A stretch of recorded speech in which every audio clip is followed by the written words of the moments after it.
Hello students, welcome to magnet brains Hindi medium. मैं लाली वर्मा आप सभी 12वीं कक्षा के विद्यार्थियों का मैग्नेट ब्रेन्स हिंदी में दिल से स्वागत करती हूं। जैसा कि आपने कहा कि मैडम लेकर आइए, 12th के लिए लेकर आइए, वीडियोस लेकर आइए, तो देखिए मैं आ गई हूं। आप फर्ज बनता है आपका और अब जिम्मेदारी है आपकी कि आप देखेंगे वीडियोस ध्यानपूर्वक और लिंक शेयर करेंगे सभी को, ताकि अधिक से अधिक स्टूडेंट्स हैं जो आपके फ्रेंड्स हैं वे भी इस वीडियो का लाभ उठाकर अपनी परीक्षाओं में धूम मचा दें। तो प्यारे विद्यार्थियों, मैग्नेट ब्रेन्स हिंदी आप सबके लिए है जो कक्षा 7वीं से लेकर 12वीं तक की online school education 100% free provide करता है। साथ ही साथ हर एक प्रकार की जो कॉम्पिटिटिव एग्जाम्स होते हैं उनके वीडियोस भी आप देख सकते हैं एब्सोल्युटली फ्री। इतना ही नहीं, मैग्नेट ब्रेन्स की बुक्स और ई बुक्स भी हैं जिनका आप लाभ उठा सकते हैं अपनी बोर्ड एग्जाम में भी और साथ ही साथ आगे आने वाले कॉम्पिटिटिव एग्जाम्स में भी। आप बताइए, हाँ Ashutosh Pandey, yes 12th class में है ना, और एक कौन है, दीपक। हाँ, आप लोगों के नाम अभी मुझे याद नहीं है क्योंकि पहला ही हमारा चैप्टर है और लेकर आई हूं पाठ पहला आपकी पाठ्य पुस्तक दिगंत का नाम है बातचीत। तो पहले हम बातचीत कर लेते हैं क्योंकि बातचीत करेंगे तभी तो बातचीत स्टार्ट हो पाएगा। तो प्यारे स्टूडेंट्स, यहां पर बालकृष्ण भट्ट जी का नाम आपने सुना ही होगा।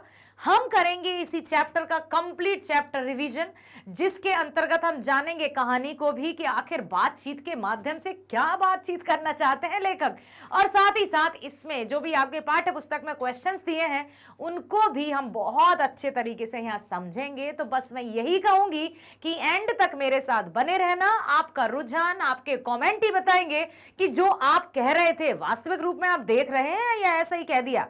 ज्यादा से ज्यादा लिंक शेयर करना, मुझे पता चल जाएगा कि आपने लिंक शेयर की है। ऑफ कोर्स व्यूज बताएंगे, कमेंट बताएंगे, तो मैं चाहती हूं कि आपका रिस्पांस एकदम ज्यादा मिले ताकि मुझ में भी आपकी तरफ से एनर्जी आए और हम बातचीत यूं ही करते रहें। चलिए बेटा, तो सबसे पहले हम देख लेते हैं लेखक बालकृष्ण भट्ट जी का जन्म कब हुआ। तो जन्म हुआ 13 जून 1844 में। कब हुआ? इनका जन्म हुआ 13 जून 1844। ठीक। निधन हुआ 20 जुलाई 1914। तो जन्म याद रखिएगा, लेखक का नाम याद रखिएगा बालकृष्ण भट्ट। बातचीत के लेखक ऐसे याद करो, बातचीत बा से स्टार्ट हुआ, इनका नाम भी बा से स्टार्ट है तो बालकृष्ण भट्ट याद हो जाएगा।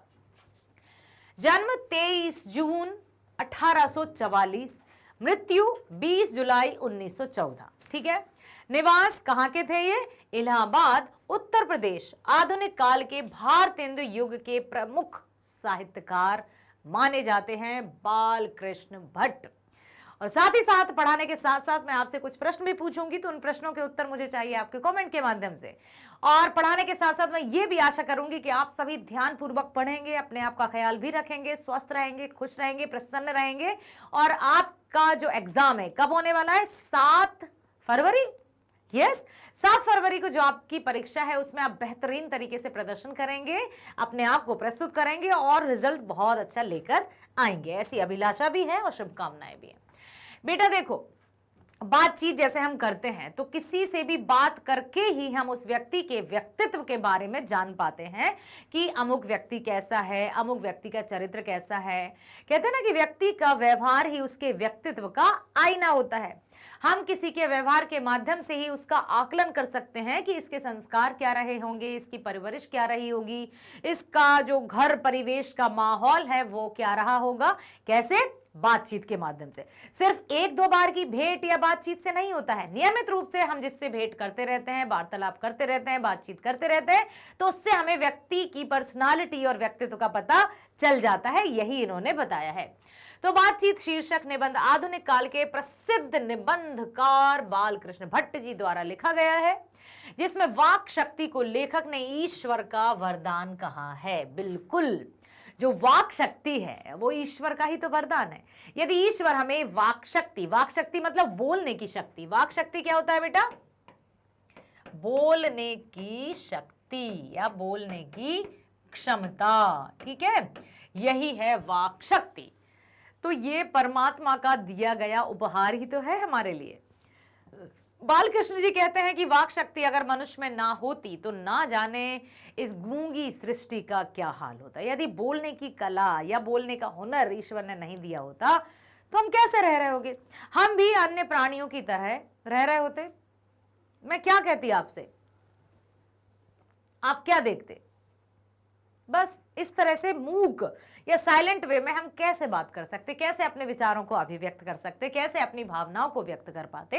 तो बालकृष्ण भट्ट जी कहते हैं कि वाक शक्ति अगर मनुष्य में ना होती तो ना जाने इस गूंगी सृष्टि का क्या हाल होता।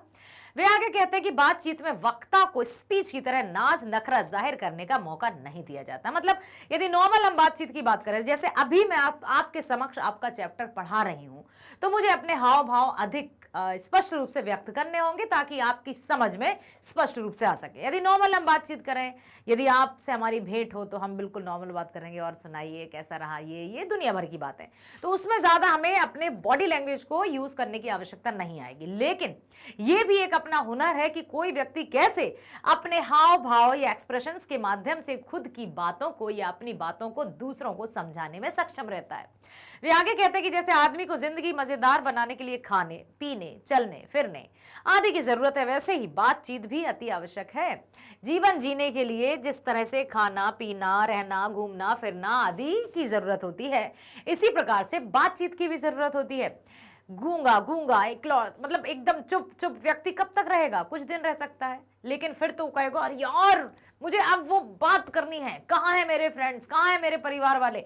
तो क्योंकि मनुष्य एक सामाजिक प्राणी है, इससे चित्त हल्का हो जाता है। कहते हैं ना कि अपने मन की बात यदि हम दूसरों से कह देते हैं तो हमारे खुशी बढ़ जाती है और दुख आधा हो जाता है।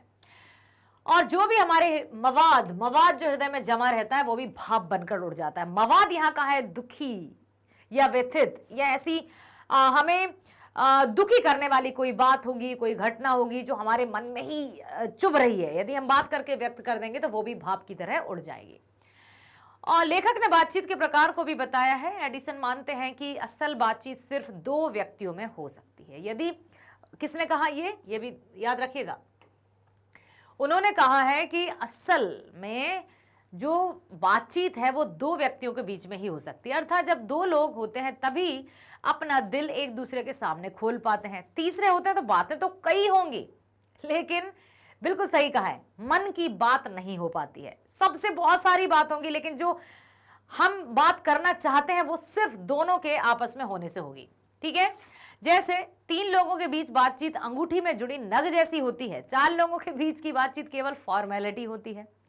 लेखक ये भी कहते हैं कि यूरोप के लोगों में बातचीत का हुनर है जिसे आर्ट ऑफ कॉन्वर्सेशन कहते हैं। किस में है? याद रखिएगा बेटा, ये एमसीक्यूज टाइप में पूछे जा सकते हैं कि यूरोप या कौन से देश में बातचीत करने का हुनर है या आर्ट ऑफ कॉन्वर्सेशन है, कौन से देश के लोगों में? तो यूरोप के देशों में, यूरोप वासियों में। ठीक है, इसके प्रसंग को सुनकर कान को अत्यंत सुख मिलता है। इसे सूर्योदय गोष्ठी भी कहते हैं।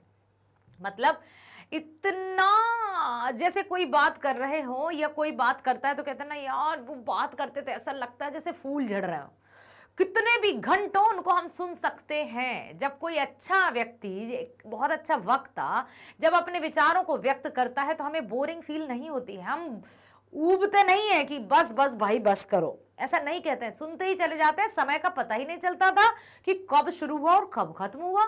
मतलब अरे मजा आ गया भाई, सुनकर मजा आ गया, जबकि वो वही बातें थी जिनको हमने कई बार सुना होगा, कई बार हमने अनुभव भी किया होगा। लेकिन जो एक खास एक गुण होता है व्यक्ति में, वो बातचीत के माध्यम से, जिसमें वो हुनर होता है, उसकी बातचीत करने का तरीका, उसका व्यवहार, जो मन होता है ना, उसको हमारे मन को जीत लेता है। ठीक है, और अंततः बालकृष्ण भट्ट जी ये भी कहते हैं कि हमें अपने अंदर ऐसी शक्ति पैदा करनी चाहिए जिससे हम अपने आप बातचीत कर लें, और बातचीत का यही उत्तम तरीका है। मतलब स्वयं से अपने विचारों को अपने माध्यम से अपने आप को सुनाना भी एक बातचीत का तरीका होता है। या फिर हम या कोई भी हर किसी के समक्ष अपने मन के विचारों को व्यक्त नहीं कर पाता। जहां पर विचार मिलते हैं, आपसी मतलब गुण मिल जाते हैं, या हमारे कहते हैं ना हाँ तुमसे हमारी अच्छी बनती है, या फिर भाई उन दोनों की तो बड़ी अच्छी बन रही है। क्यों? क्योंकि उनसे एक दूसरे के विचारों का मेल हो गया है, तो अब वो अपनी बात हमसे कह पा रहे हैं, हम अपनी बात उनसे कह पा रहे हैं, तो ये भी एक संबंध है। तो बातचीत में उन्होंने बातचीत को ही सबसे अहम बताया है। और व्यक्ति कहते हैं ना सबसे अच्छा है स्वयं से बात करना, अपने आप को कभी अपूर्ण मत वक्त समझना, खुद को आप कभी अकेले रह सकते हो, समय बहुत लंबा है, जीवन भी लंबा है, अभी आप 12वीं कक्षा में हो, आगे जाकर बेटा आपको भविष्य की ओर जाना होगा, है ना, फिर आप अपने लक्ष्य को चुनेंगे। कई ऐसा समय आ सकता है, कई मतलब ऐसे मौके या अवसर आ सकते हैं जब आपके साथ कोई नहीं होगा, तब आप सिर्फ और सिर्फ अकेले होंगे। तो उस अकेले में अपने आप को कोसना मत कि अरे यार मैं क्या करूं, कैसे क्या करूं। आप अकेले ही संपूर्ण हो। कब? जब आपके पास अच्छे विचार होंगे, है ना, अच्छी विद्या होगी, अच्छे गुण होंगे, तो आप कहीं भी रहोगे, कभी भी अपने आप को अकेला महसूस नहीं करोगे। ठीक है, समझ में आया? पहला प्रश्न हम पढ़ते हैं कि अगर हमें वाक शक्ति ना होती तो क्या होता। वाक शक्ति मतलब बोलने की शक्ति, बोलने की कुशलता, बोलने की क्षमता। यदि मनुष्य में बोलने की क्षमता ही नहीं होती तो क्या होता? अरे कुछ नहीं होता। कुछ नहीं होता मतलब कुछ भी नहीं होता, अर्थात हम ये जो समस्त सृष्टि है, दुनिया है, वो गूंगी नजर आती, एक दूसरे को देखते लेकिन कुछ कह नहीं पाते। कैसा होता ना वो। कल्पना करो जरा कि यदि मान लीजिए आपको आ जाए एक लेख लिखने को कि यदि वाक शक्ति ना होती तो क्या होता, कैसे आप अपने विचारों का आदान प्रदान करते? क्या सांकेतिक भाषा के माध्यम से, या चुपचाप चुपचाप इशारों से आ जाओ, खड़े हो जाओ, बोलो, इधर आओ, ऐसा करो, वैसा करो। तो वाक शक्ति मनुष्य को अन्य प्राणियों से एकदम अलग बनाती है और अनोखा बनाती है। अगर हमें वाक शक्ति ना होती तो यह समस्त सृष्टि गूंगी प्रतीत होती, सभी लोग चुपचाप बैठे रहते और हम जो बोलकर एक दूसरे के सुख दुख का अनुभव करते हैं, वाक शक्ति ना होने के कारण एक दूसरे से कह सुन भी नहीं पाते और अनुभव भी नहीं कर पाते। क्योंकि हम कब अनुभव करते हैं? जब हमसे किसी ने कुछ कहा। तो कभी कभी हम अकेले में उन बातों को सोचते हैं जो कभी हमसे किसी ने कही, कभी हंसने लगते हैं, कभी मन ही मन में अजीब सा महसूस भी करने लगते हैं। तो ये सब वाक शक्ति का ही तो कमाल है। यदि वाक शक्ति नहीं होती तो ऐसा लगता कि सब कुछ शून्य है। मनुष्य जो स्पेशल है, जो सबसे अनोखा है, वो वाक शक्ति के कारण है। अब हम चलते हैं अगले प्रश्न पर। बातचीत के संबंध में वैन जॉनसन और एडिसन के क्या विचार हैं? तो बातचीत के संबंध में वैन जॉनसन का मत है कि बोलने से ही मनुष्य के सही रूप का साक्षात्कार होता है।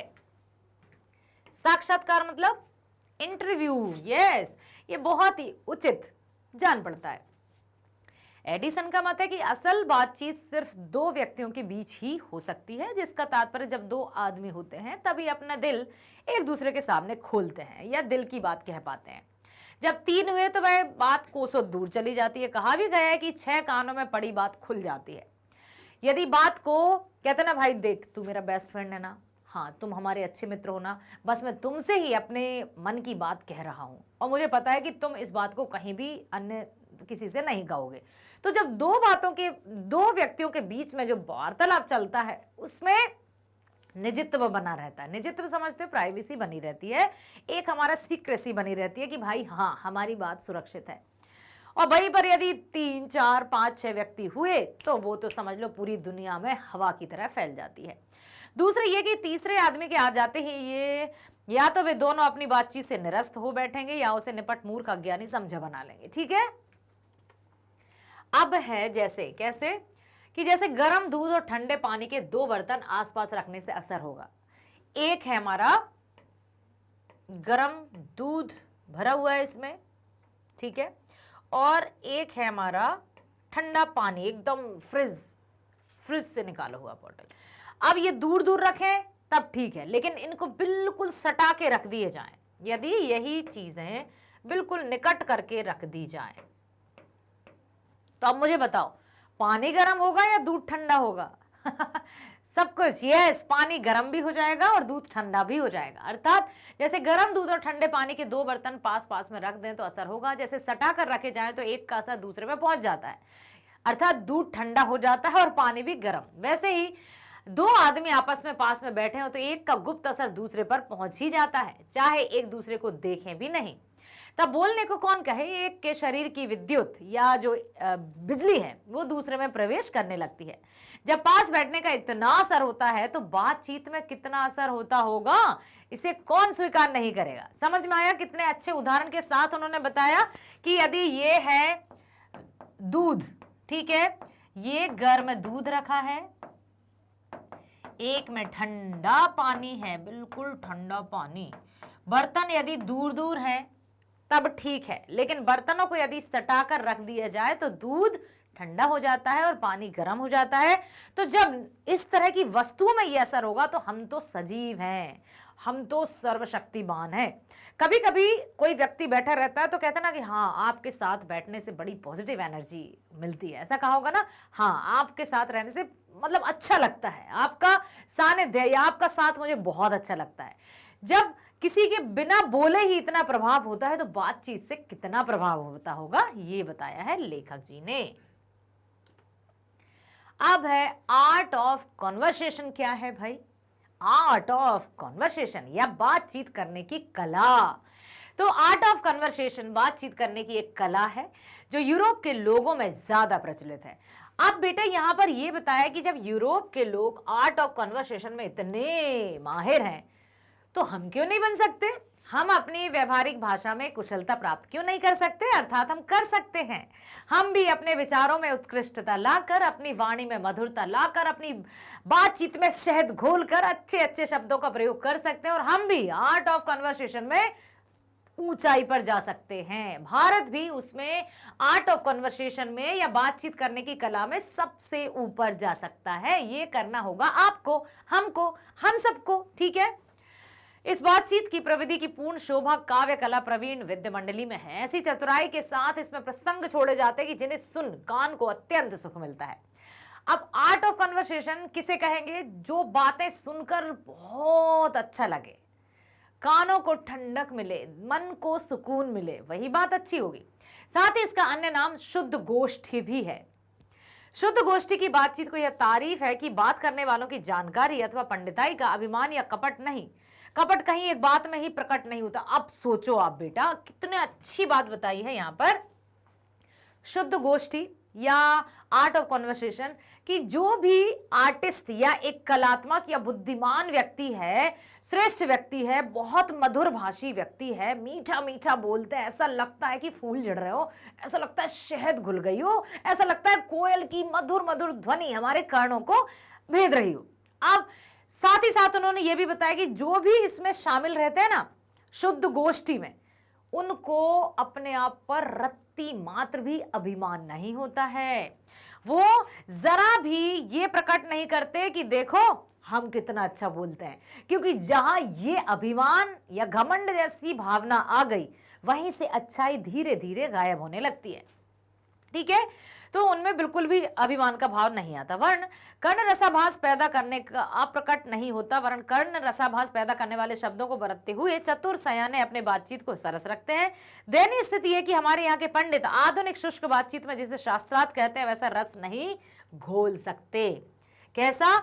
जैसा कि आर्ट ऑफ कन्वर्सेशन में यूरोप के लोगों द्वारा इतने अच्छे से बातचीत की जाती है, वहां पर उन्होंने ये कटाक्ष किया है बालकृष्ण भट्ट जी ने कि कोई कथा भी सुनाएगा ना तो इतनी मिठास नहीं होगी जितनी उनकी आपसी बातचीत में होगी। इस प्रकार आर्ट ऑफ कन्वर्सेशन मनुष्य के द्वारा आपस में बातचीत करने की उत्तम कला है, जिसके द्वारा मनुष्य बातचीत को हमेशा आनंदमय बनाए रखता है। तो बस मैं आपसे यही कहूंगी कि जितने अच्छे शब्दों का प्रयोग हम व्यवहारिक भाषा में करेंगे, अर्थात बोलचाल की भाषा हमारी बहुत सुंदर होगी, अच्छी होगी, तो फिर हमें लिखित भाषा में भी कोई परेशानी नहीं उठानी पड़ेगी। परीक्षाओं में भी आपको अधिक सोच विचार करके लिखने की आवश्यकता नहीं होगी। क्यों? क्योंकि आपकी वाक शक्ति ही इतनी कुशल हो जाएगी, इतनी अच्छी हो जाएगी कि परीक्षाओं में भी आप लिख सकोगे बहुत अच्छे से। अगला प्रश्न है, मनुष्य की बातचीत का उत्तम तरीका क्या हो सकता है? इसके द्वारा वह कैसे अपने लिए सर्वथा नवीन संसार की रचना कर सकता है? आप यहां पर निबंध के अनुसार बताना है, लेखक के अनुसार बताना है। तो मनुष्य में बातचीत का सबसे उत्तम तरीका है उसका आत्म वार्तालाप, अर्थात खुद से बातें करना। I am the best. बेटा हाँ, बहुत अच्छी मुझे याद आ गई है डॉक्टर APJ अब्दुल कलाम के ये 5 वाक्य हमेशा याद रखना। I am the best. I can do it. God is always with me. I am a winner and today is my day. ये हमें बहुत ही आत्मविश्वास देती हैं ये पंक्तियां। डॉक्टर APJ अब्दुल कलाम जो कि विद्यार्थियों के हमेशा उन्होंने प्रेरणा भी दी है और साथ ही साथ विद्यार्थी जीवन में हमें उनका बिल्कुल पठन करना चाहिए, उनके विचारों को पढ़ना चाहिए। ना केवल विद्यार्थी जीवन अपितु हर एक मनुष्य को जो ऐसे विचारक हैं मैं तो है ही कहूंगी, क्योंकि उनके विचार अभी भी हमारे साथ हैं, उनको जरूर पढ़ना चाहिए। तो मनुष्य में बातचीत का सबसे उत्तम तरीका होता है उसका आत्म वार्तालाप, खुद से बातें करना। मनुष्य अपने अंदर ऐसी शक्ति विकसित करे जिसके कारण वह अपने आप से बात कर लिया करे। हाँ, कभी अच्छी बातें कर लो, कभी अपने मन में, हाँ मैंने क्या किया आज दिन भर में, अच्छा मैंने ये काम किया, ओहो आज मुझसे ये भूल हो गई, आज ये कमी रह गई, चलो अच्छा मैं प्रॉमिस करती हूँ खुद से कि कल ये कमी नहीं रहेगी। यदि मेरे द्वारा ओ अरे यार मैंने किसी से ये कह दिया, हो सकता है उनको दुख पहुंच गया हो, चलो अच्छा कल मैं उनसे सॉरी कह दूंगी। तो ये कुछ बातें हैं जो आत्म वार्तालाप के अंतर, अर्थात हमें अपने आप में अपनी कमियों को भी बता देती हैं कि हम में कितनी कमियां हैं, हम में अभी कितने इंप्रूवमेंट की आवश्यकता है या सुधार की आवश्यकता है। ठीक है, मनुष्य अपने अंदर ऐसी शक्ति विकसित करे जिसके कारण वह अपने आप से बात कर लिया करे। आत्म वार्तालाप से तात्पर्य क्रोध पर नियंत्रण है। आत्म वार्तालाप का क्या अर्थ बताया उन्होंने? क्रोध पर नियंत्रण, सबसे बड़ा नियंत्रण, सबसे कठिन नियंत्रण। जो व्यक्ति अपने क्रोध पर नियंत्रित कर लेते हैं खुद को, वो समझिए बहुत अच्छे व्यक्ति और सुंदर व्यक्ति होते हैं। बाहरी शारीरिक सुंदरता की बात नहीं कर रही हूं, जो मन से अच्छा है, जो विचारों से अच्छा है, जो भाव से अच्छा है, वही सबसे अच्छा है। तो जिसके कारण अन्य किसी व्यक्ति को कष्ट ना पहुंचे, क्योंकि अधिकतर कष्ट कब पहुंचता है? हमारी क्रोधी स्वभाव से। हम क्रोध में आकर अपनी बुद्धि को खो बैठते हैं और पता नहीं क्या क्या कह जाते हैं, जिससे सामने वाले को दुख होता है। क्योंकि हमारी भीतरी मनोवृत्ति प्रशिक्षण नए नए रंग दिखाया करती है, वह हमेशा बदलती रहती है। लेखक बालकृष्ण भट्ट जी इस मन को प्रपंचात्मक संसार के एक बड़े आईने के रूप में देखते हैं, जिसमें जैसा चाहो वैसी सूरत देख लेना, कोई असंभव बात नहीं। मतलब अक्सर हम क्या करते हैं, हमारे साथ सब अच्छा व्यवहार करें, हमसे सब प्यार से बात करें। भाई जिस तरह के व्यवहार की अपेक्षा हम दूसरों से करते हैं ना, उसी तरह का व्यवहार हमें भी तो दूसरों के साथ अपनाना चाहिए। यदि ऐसा है तो सब कुछ अच्छा है। ठीक है, मनुष्य को चाहिए कि मन के चित्त को एकाग्र करके मनोवृत्ति स्थिर कर अपने आप से बातचीत करना सीखे। और जब अपने आप से बातचीत करना सीखेगा तो उसे अपनी कमियों का भी पता चलेगा, गुणों का पता चलेगा, अवगुणों का पता चलेगा, और उसमें वो सुधार करता जाएगा। इससे आत्मचेतना का विकास होगा। जब हम आत्म वार्तालाप करेंगे तो आत्मचेतना मतलब हमारी अपनी बुद्धि का विकास होगा। उसकी वाणी पर नियंत्रण हो जाएगा, सेल्फ कंट्रोल कर लेगा। ना केवल वो अपने क्रोध पर नियंत्रण करेगा, बल्कि अपनी बातों पर भी नियंत्रण करेगा। कुछ लोग बहुत ज्यादा बोलते हैं ना, अरे यार कितना मितभाषी है, मच टॉकेटिव, कौन सुनेगा इसकी बात। तो हम ये भी जानेंगे कि जब हम किसी की ज्यादा बात नहीं सुन सकते तो हम ज्यादा बात करें क्यों। ठीक है, तो हम अपनी वाणी पर भी नियंत्रण हो पाएगा, जिसके कारण दुनिया से किसी से बैर नहीं रहेगा। जितना कम बोलो, मीठा बोलो, उतना ही सुकून में रहोगे, और बिना प्रयास के हम बड़े बड़े अजय शत्रु पर भी विजय प्राप्त कर सकते हैं। यदि ऐसा हुआ तो हम सर्वथा एक नवीन संसार की रचना कर सकते हैं। इससे हमारी वाक शक्ति का दमन भी नहीं होगा। अतः व्यक्ति को चाहिए कि अपनी जीवा को काबू में रखकर मधुरता भरी वाणी बोले। जीवा मतलब जीव, यस, इस पर नियंत्रण करके मीठा ही बोले, जिससे ना किसी से कटुता रहेगी, ना किसी से बैर रहेगा, ना किसी से दुश्मनी रहेगी। इससे दुनिया खूबसूरत हो जाएगी। मनुष्य के बातचीत करने का यही सबसे उत्तम तरीका है। ठीक है, अब हम चलते हैं 5वें प्रश्न पर, जो कि व्याख्या करें। और व्याख्या करें से संबंधित जो भी प्रश्न आएंगे परीक्षाओं में, वो अच्छे 5-5 नंबर, 4-4 नंबर के आते हैं। तो हमारी भीतरी मनोवृत्ति प्रत्येक क्षण नए नए रंग दिखाया करती है। वह प्रपंचात्मक संसार का एक बड़ा भारी आईना है, जिसमें जैसी चाहो वैसी सूरत देख लेना, कोई दुर्घट बात नहीं, सच है। दूसरा है सच है। जब तक मनुष्य बोलता नहीं तब तक उसका गुण दोष प्रकट नहीं होता। कुछ लोग कहते हैं भाई ऐसे तो वो बड़ा अच्छा दिखता है, लेकिन जब उसने मुंह खोला समझ लो सब खराब कर देता है, चुप ही रहा करो यार तुम तो। ऐसा भी सुनते हैं। या फिर अरे उनकी बातें तो सुनो, इतनी अच्छी बातें करती है कि सच में सुनते ही जाओ, ऐसा भी लगता है। अब हम करते हैं कि हमारी भीतरी मनोवृत्ति नित्य नए नए रंग दिखाया करती है। तो प्रस्तुत व्याख्या पंक्तियां हमारी पाठ्य पुस्तक दिगंत भाग 2 के महान विद्वान लेखक बालकृष्ण भट्ट द्वारा रचित बातचीत शीर्षक निबंध से उद्धृत हैं। इन पंक्तियों में लेखक ने लिखा है कि जब मनुष्य समाज में रहता है तो समाज में ही भाषा सीखता है। अब देखो, भाषा उसके विचार अभिव्यक्ति का माध्यम बन जाती है, परंतु उसके अंदर की मनोवृत्ति स्थिर नहीं रहती है। कहा भी गया है कि चित्त बड़ा चंचल होता है, बिल्कुल चक्री के समान होता है। आप यहां हूं लेकिन कहां कहां दिमाग है, सो रहे हैं तब भी चलता रहता है दिमाग। इसकी चंचलता के कारण एक मनुष्य दूसरे मनुष्य को दोस्त या दुश्मन भी मान लेता है। वह कभी क्रोध कर बैठता है तो कभी मीठी मीठी बातें करता है। इस द्वंद्व स्थिति में मनुष्य की असली चरित्र का पता नहीं चलता। मनुष्य के मन की स्थिति गिरगिट के रंग जैसी होती है, बदलता रहता है, कभी अच्छा कभी बुरा, कभी खुशी कभी गम, कभी अच्छा, मतलब किसी को अच्छा समझ लिया, पल में किसी ने कुछ कहा तो फिर बदल गए, तो गिरगिट की तरह है। ऐसी स्थिति के कारण लेखक इस मन के प्रपंचों को जड़ मानता है। वह कहते हैं कि यह आईने के समान है। इस संसार में छल, प्रपंच, झूठ, फरेब सब होते हैं।